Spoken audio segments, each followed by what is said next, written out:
हुआ है हसन नसरल्ला, डरा हुआ है लेबनान का हिजबुल्लाह संगठन। नसरल्ला को मार डालेगा इजराइल।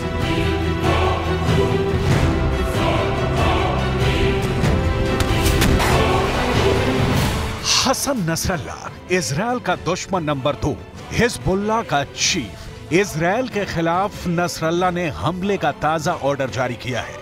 इस ऑर्डर के बाद हिजबुल्लाह के लड़ाकों ने इजराइल पर 60 रॉकेट दागे हैं।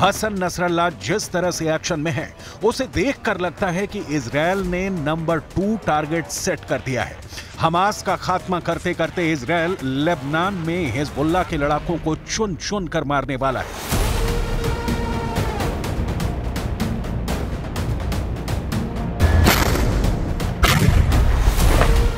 नसरल्ला खुल्लम खुल्ला इजराइल की ताकत को चैलेंज कर रहा है, बदला लेने की धमकी दे रहा है। जी, बदला उस हमास के नेता के मारे जाने की जो लेबनान में छिपकर बैठा था। इजराइल की सेना ने हमास के इस लीडर की तलाश की और मिलते ही बेरूत में मौत की नींद सुला दिया।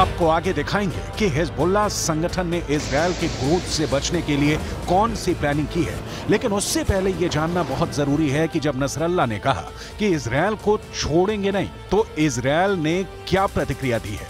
जवाब में इजराइल ने कहा है कि हमले में हमास के उप प्रमुख की मौत लेबनान पर हमला नहीं था। हमास के नेतृत्व के खिलाफ की गई एक सर्जिकल स्ट्राइक में सालेह अल अरूरी की मौत हो गई।